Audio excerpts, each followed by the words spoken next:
जिस देश में कभी बुद्ध के ज्ञान की धारा बहा करती थी, जिस देश के कोने कोने में बुद्धं शरणं गच्छामि की ध्वनि बनी जा करती थी। अरे बहनों, आप उस देश में जन्मी हो जो देश, जो धरती आज भी बुद्ध की धरती कही जाती है। माननीय प्रधानमंत्री जी जब विदेशों में जाते हैं तो यही कहते हैं भैया कि मैं बुद्ध की धरती से आया। ये धरती आज भी बुद्ध की धरती कही जाती है।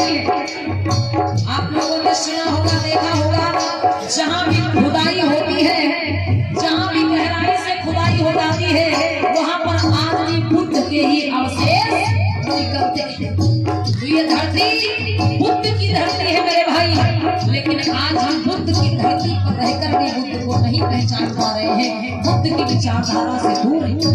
अपनी माताओं बहनों से कहना है क्या, तुम ही सावित्री बाई, तुम ही धनवाली बाई, तुम ही सावित्री बाई, तुम ही धनवाली बाई।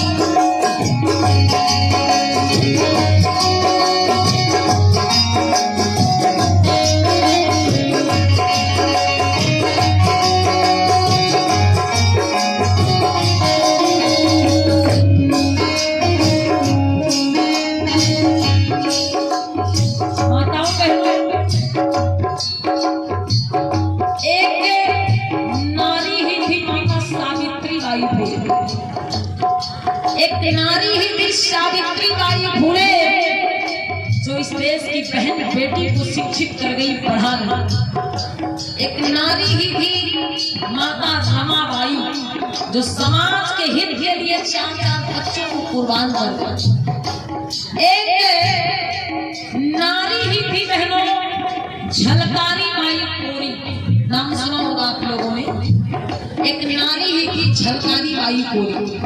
अच्छा, लक्ष्मीबाई का नाम सबने सुना होगा, जिनके बारे में लिख दिया गया कि बुद्ध ने हर बोलों के मुख हमने सुनी कहानी थी, अब खूब लड़ी मर्दानी वो तो झांसी वाली रानी।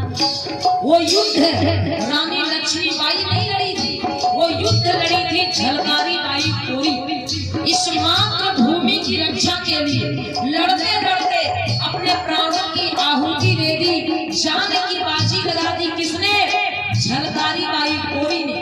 लेकिन नाम किसका हुआ? लक्ष्मीबाई। झलकारी बाई के नाम को छुपा दिया गया, दबा दिया गया। क्यों? वो कोरी जाति में जन्मी थी, छोटी जाति में जन्मी थी, इसलिए। लेकिन बहनों, आपको अपने समाज में जन्मी माताओं को, बहनों को पढ़ना है ना, जानना है। एक नारी ही थी पूजा देवी पासी। पासी समाज में जन्मी वीरांगना बहन पूजा देवी, जिन्होंने अकेले दम पे 1, 2, 3 नहीं बल्कि 36 अंग्रेजों को मार गिराने का काम किया। एक नारी ही थी फूलन देवी, सब लोगों ने सुना होगा, जो डाकू थी, डाकू फूलन देवी एक नारी ही थी। जब उनका शोषण हुआ, उनके ऊपर अत्याचार हुआ, तो उठ खड़ी हुई, हाथों में हथियार उठा लिया और 1, 2, 3 नहीं 22 लोगों को एक लाइन में खड़ा करके करके अपने हाथों से गोली मारने का काम किया। ऐसी महिलाएं आपके देश में, समाज में बहनों जन्मी है। या आपको हम क्यों बता रहे हैं बहनों? देखो, आप किसी की भी पूजा कर लो, ठीक है, किसी भी तमाम प्रकार की देवियां हैं इस देश में, आप किसी की भी पूजा कर लो, व्रत रह लो, लेकिन जब आपके ऊपर मुसीबत आएगी तो कोई आपके लिए अवतार लेकर नहीं आएगा। आए दिन हमारे समाज में बहन बेटियों की हत्याएं हो रही हैं। क्या वो देवी देवता को आवाज नहीं लगाती? लगाती है, लेकिन कोई आपके लिए अवतार लेके आता है, कोई प्रकट होता है? नहीं होता।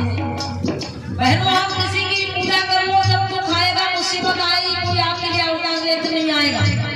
लेकिन अगर आप सावित्री बाई फुले को जानोगी, झलकारी बाई कोरी को जानोगी, उदा देवी पासी को जानोगी, फूलन देवी को जानोगी, और जब इनके जैसी वीर और बहादुर बनोगी तो अपनी रक्षा सुरक्षा खुद कर लोगी, किसी देवी देवता को बुलाने की जरूरत नहीं पड़ेगी। इसलिए आपको कहना है